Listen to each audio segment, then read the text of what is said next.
तो जय हिंद। आशा करता हूँ आप सभी लोग अच्छे होंगे। इस वीडियो के माध्यम से बात करेंगे एसएससी सीजीएल 2022 में जो फाइनल कट ऑफ है मेंस की, वो कितना जा सकती है रॉ स्कोर के बेसिस पर। जी हाँ, रॉ स्कोर के बेसिस पर इस वीडियो में कई सारी चीज़ों के ऊपर बात करने वाले हैं।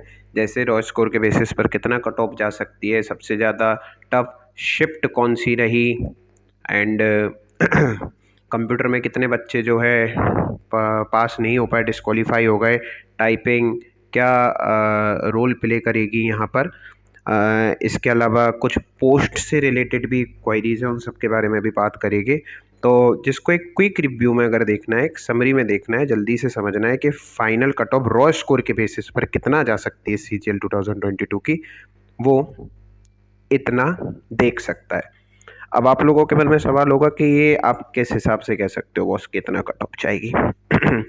कई लोग बता रहे हैं कि कट ऑफ थोड़ा ज़्यादा जाएगी, तो आपके पास क्या ऑथेंटिसिटी है कि कट ऑफ इतना जा सकती है? इसका आप स्क्रीनशॉट ले लीजिए, भविष्य में काम में आएगा। ये रॉ स्कोर के बेसिस पर बता रहा हूँ कि इतना कट ऑफ जाएगी। चलिए बात करते हैं शक क्यों जाएगी। देखिए दोस्त, अगर आपके जनरल में 260 नंबर है तो आपको कुछ ना कुछ ज़रूर मिलेगा। बात मानिए, अगर आपका रॉ स्कोर 260 है जनरल में, तो आपको भले ही पोस्टल असिस्टेंट यानी कि पीए की नौकरी ही क्यों ना मिले, आपको मिलेगी। ओबीसी में आपको 258 में कुछ ना कुछ मिलेगा, ईडब्ल्यूएस में आपको 255 में मिलेगा, एससी में 240 कर रहे हैं तो आपको कुछ ना कुछ मिलेगा। आप खाली हाथ नहीं रहने वाले हैं। एसटी में 230 पे आपको मिल जाएगा, पीडब्ल्यूडी में 200 था, और ईएसएम यानी कि एक्स सर्विसमैन में आपको आराम से, अगर आपने 150 स्कोर किया है तो आपको कुछ ना कुछ मिलेगा ज़रूर। आप खाली हाथ नहीं रहने वाले हैं। चलिए बात करते हैं कि ऐसा क्यों होने वाला है। देखिए दोस्त, कुछ लोग आपको बताए होंगे कि उनकी 300 मार्क्स हैं, कुछ लोग आपको बताए होंगे उनकी 280 मार्क्स है, तो आप लोग थोड़ा घबरा रहे होंगे कि ऐसा क्यों है, कैसा है, मतलब इतने ज़्यादा नंबर है तो फिर इतनी कम कट ऑफ कैसे जाएगी, ये बात आ रही है ना सामने। देखिए दोस्त, ये जितना भी डाटा है ना, अभी आंसर की के बाद मिला हुआ है, ये कई सारे प्लेटफॉर्म्स हैं, उन पर ये डाटा डाला गया, उसके आधार पर बताया गया है कि ऐसे ऐसे कट ऑफ जाने वाली है। बात यह है, कट ऑफ डिसाइड करने के लिए कई सारे फैक्टर्स हो गए। सबसे पहला फैक्टर होगा आपका कंप्यूटर। जी हाँ, कंप्यूटर एक बहुत अहम रोल लेने वाला है कट ऑफ डिसाइड करने में। मैं आपको बताता हूँ, भी करीब 1 लाख के समथिंग जो है स्टूडेंट का डाटा मिला है। उस डाटा के आधार पर ये पता चला है कि जो स्टूडेंट जो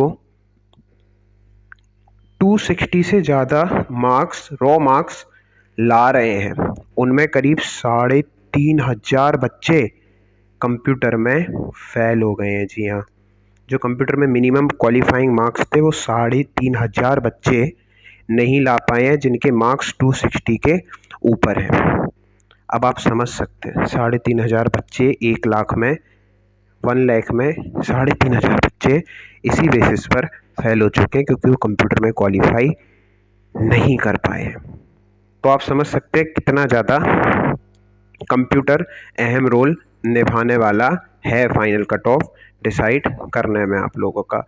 एक और इंटरेस्टिंग डाटा है, जिन बच्चों के 300 प्लस मार्क्स हैं, 300 प्लस मार्क्स वाले बच्चे, वो उनमें से करीब 500 बच्चे ऐसे हैं जो कंप्यूटर में फेल हो चुके हैं। जी हाँ, सोचिए आप, मार्क्स तो 300 लाए, 300 प्लस है, लेकिन कंप्यूटर में फेल हो गए, कंप्यूटर में फेल और 300 मार्क्स। तो आप बताइए, टॉप जो 300 टॉप जो स्टूडेंट हैं जिन्होंने इतना मार्क्स करा है, 300 मार्क्स करा है, उसमें से 500 तो आपके निकल गए। इनसे तो कंपटीशन रहा ही नहीं, क्योंकि मिनिमम क्वालिफाइंग मार्क्स नहीं ला पाए कंप्यूटर में। तो इसका बेनिफिट ज़रूर आप सभी लोगों को मिलेगा। आप सभी लोग होशियार हैं, समझते हैं इस बात को। इसी प्रकार से एक और जो महत्वपूर्ण चीज़ है वो है आपकी टाइपिंग। जी हाँ, टाइपिंग। टाइपिंग में आप लोगों को पता था कि 20% एरर जो है अलाउड था आपका। बट जो वैकेंसी है, सबसे ज़्यादा वैकेंसी है जिस चीज़ की, वो है आपकी पोस्टल असिस्टेंट। पोस्टल असिस्टेंट की अगर आपको पोस्ट चाहिए तो आपको टाइपिंग में 20% एरर अलाउड नहीं था, आपको मैक्सिमम 5% एरर अलाउ किया गया है टाइपिंग के लिए। अगर आपको पोस्टल असिस्टेंट चाहिए जो सबसे ज़्यादा वैकेंसीज है, करीब 19,000 20,000 के लगभग है, तो आप समझ सकते हैं अगर आपकी टाइपिंग में 5% से ज़्यादा एरर हैं, जी हाँ 5% से ज़्यादा अगर आपके एरर हैं टाइपिंग में, यूआर की बात कर रहा हूँ मैं यहाँ पर, तो आप पोस्टल असिस्टेंट की वैकेंसी से बाहर हो गए हो। समझ सकते हैं आप इस चीज़ को। कई सारे बच्चे ऐसे हैं जिन्होंने टाइपिंग में एरर किया है और अच्छा खासा एरर किया है। कुछ बच्चे तो ऐसे भी मिले जिन्होंने जिनके 1870 की डेस्परेशन, 1880 की डेस्परेशन, ऐसे की डेस्परेशन है, तो इनके जब की डेस्परेशन ही इतने इन बच्चों के, तो ऑब्वियस बात है कि इन्होंने टाइपिंग में 5% से ज़्यादा एरर कर दिया है। इनको पोस्टल असिस्टेंट से हो सकता है कि इनको अब ना मिले पोस्टल असिस्टेंट। यूआर कैटेगरी की बात कर रहा था मैं, ये 5% वाला जो मैंने आपको बताया। एक ये टाइपिंग का फैक्टर हो गया जो कट ऑफ को डाउन करने में जो है अपना काम करेगा। एक और बात आती है, मैं आपको एक बहुत इंटरेस्टिंग चीज़ बता रहा हूँ, मुश्किल है शायद किसी ने भी बताया हो। आप लोगों को पता है सबसे ज़्यादा वैकेंसीज पोस्टल असिस्टेंट की है, ठीक है, 19-20 हज़ार के लगभग ये हैं यहाँ पर इस बार पोस्टल असिस्टेंट के लिए। मैं आपको एक चीज़ बताता हूँ, इस बार ना सीजीएल में कई सारे एस्पिरेंट ऐसे भी थे जो ऑलरेडी कहीं ना कहीं सिलेक्टेड है, जो ऑलरेडी कहीं ना कहीं सिलेक्ट हो चुके हैं, या ऑलरेडी पीए या पीए से ऊपर की कोई जॉब जैसे टीए, टैक्स असिस्टेंट, या और भी कई अन्य जॉब किसी और विभाग में कोई काम कर रहे हैं, कोई राज्य स्तर पे काम कर रहा है, कोई दूसरे स्तर पे काम कर रहा है, वो काम कर रहे हैं। जो पीए का पे ग्रेड है ना वो दोस्त 2400 का है, ठीक है ना, 2400 पे ग्रेड की नौकरी है पीए। मैं आपको एक चीज़ बताता हूँ, मान लीजिए कोई व्यक्ति अगर अभी इस समय पहले 2019 या 18 या इसके पहले कभी भी जो है CHSL से सिलेक्टेड होगा इन वैकेंसीज़ के लिए, पीए के लिए या पीए से ऊपर की कोई वैकेंसी के लिए, तो एक स्वाभाविक सी बात है कि वो व्यक्ति सीजीएल में पीए के लिए पोस्ट प्रेफरेंस नहीं देने वाला अपनी। मैं आपको बताता हूँ क्यों नहीं देने वाला। वो सीजीएल में इस बार पीए के लिए अपनी पोस्ट प्रेफरेंस नहीं देगा, क्योंकि वो ऑलरेडी कहीं ना कहीं या तो पीए है या पीए से कोई बड़ी पोस्ट पर है, ठीक है। तो आप मुझे बताइए वो क्यों पोस्टल असिस्टेंट दोबारा बनेगा जब वो ऑलरेडी पोस्टल असिस्टेंट बन चुका है कहीं पर। तो स्वाभाविक सी बात है कि वो दोबारा 2022 सीजीएल से पोस्टल असिस्टेंट नहीं बनेगा, क्योंकि अगर वो बनता है इस बार कुछ लोगों की क्योरी रहती है कि भाई वो तो भर देते हैं, चलो भर देते हैं, कई सारे लोग ऐसे होते हैं जो भर देते हैं दोबारा बन जाते हैं। मैं आपको बताता हूँ, कोई मान लीजिए 2018 में सिलेक्ट हुआ था पोस्टल असिस्टेंट के लिए और अभी नौकरी कर रहा है, तो उसको 4-5 साल हो गया है नौकरी करते करते, ठीक है।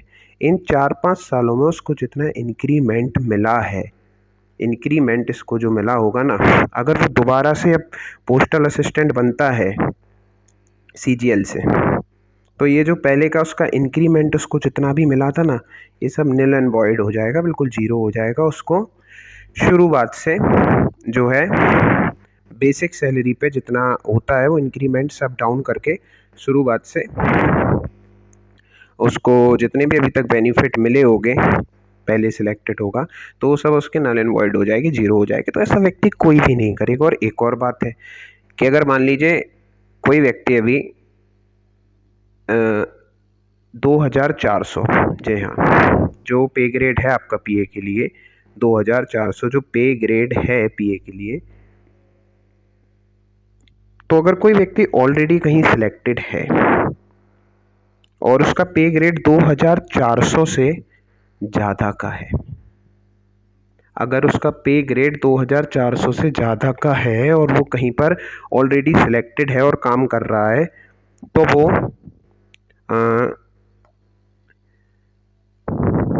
पोस्टल असिस्टेंट की जॉब पर नहीं आ सकता। जी हाँ, जब आप एक डिपार्टमेंट छोड़ते हो ना और दूसरे डिपार्टमेंट में जॉइनिंग लेने जाते हो तो आपको एनओसी लेनी पड़ती है, नो ऑब्जेक्शन सर्टिफिकेट। अब आप जब नो ऑब्जेक्शन सर्टिफिकेट लोगे तो उसमें एक चीज़ बहुत क्लियरली मेंशन रहती है कि आप जो नौकरी छोड़ रहे हो वो या तो जिस पोस्ट पर आप अभी हो उसके बराबर हो या एटलीस्ट उससे बड़ी हो, ठीक है ना।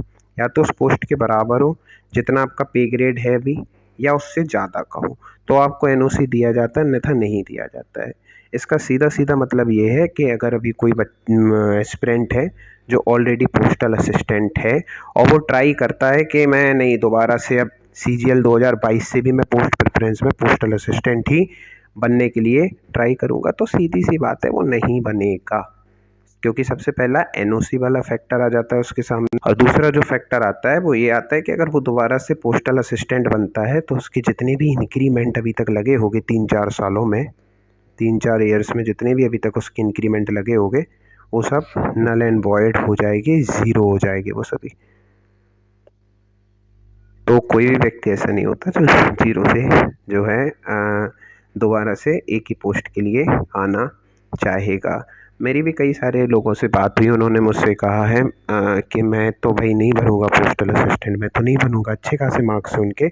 और मेरे कई सारे जान परिचित के भी ऐसे लोग हैं जो ऑलरेडी अभी पीए का काम कर रहे हैं, पोस्टल असिस्टेंट का काम कर रहे हैं, अच्छी खासी जो इनकी सैलरी है, 2-3 साल हो गए उनको काम करते करते, तो सैलरी में इंक्रीमेंट भी हुआ है। तो उनसे भी मेरी बात हुई है, उन्होंने मुझसे यही कहा है कि बॉस हमने जो इस बार पेपर दिया था, ये जो CGL 2022 का मेंस, ये मैंने इसीलिए दिया था, हम लोगों ने इसीलिए दिया था जिससे पीए से बड़ी पोस्ट के लिए जा सकें, पीए से बड़ी पोस्ट के लिए जा सके। मेरी बात है, उन्होंने कहा एक्साइज इंस्पेक्टर बनने के लिए जाना था, इनकम टैक्स इंस्पेक्टर बनने के लिए जाना था, और भी अदर डिपार्टमेंट्स जो आपके हैं मिनिस्ट्री वगैरह में के लिए जाना था, ज़्यादा मार्क्स ला करके, कस्टम एक्सेट्रा इन सब के लिए जाना था। तो उनसे मेरी बात हुई, उन्होंने कहा भाई मैं तो पोस्टल असिस्टेंट नहीं भरूँगा, पोस्ट प्रेफरेंस में मैं नहीं दूंगा पोस्टल असिस्टेंट, तो वो लोग नहीं देंगे। ऐसे ही कई सारे व्यक्ति हैं जो ऑलरेडी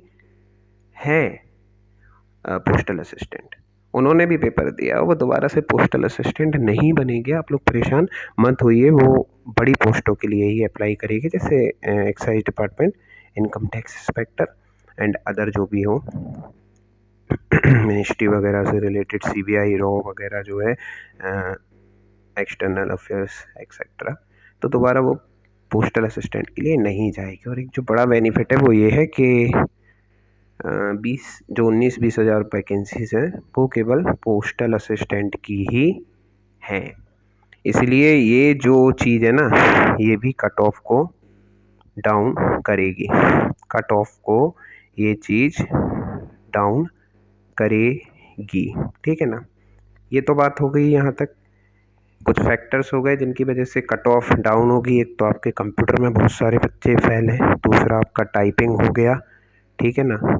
तीसरा जो आपकी चीज़ है वो है कि पोस्ट से रिलेटेड जो एक क्वेरी थी जो मैंने अभी आपको बताई, जो बहुत बड़ा फैक्टर प्ले करने वाली है, क्योंकि मैं ऐसा मानता हूँ कि जो टॉप बच्चे हैं, जो 40,000 टॉप बच्चे हैं जो सिलेक्ट होने वाले हैं, उनमें से करीब आप देख लीजिएगा 20,000 बच्चे ऐसे हैं जो ऑलरेडी कहीं ना कहीं सिलेक्टेड हो गए। जो टॉप 40,000 बच्चे सिलेक्ट होने वाले हैं उनमें से 20,000 बच्चे ऐसे हैं जो कहीं ना कहीं ऑलरेडी सिलेक्टेड हो गए या उनमें काम भी कर रहे होंगे। वो पोस्टल असिस्टेंट के लिए पोस्ट प्रेफरेंस देंगे ही नहीं, इससे बड़ी पोस्ट के लिए पोस्ट प्रेफरेंस देंगे।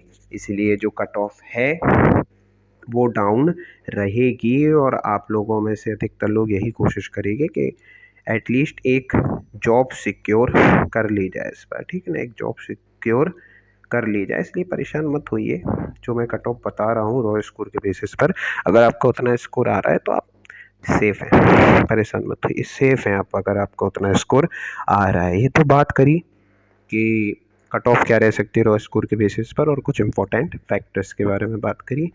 अब बात करते हैं कि कौन सी शिफ्ट टफ रही।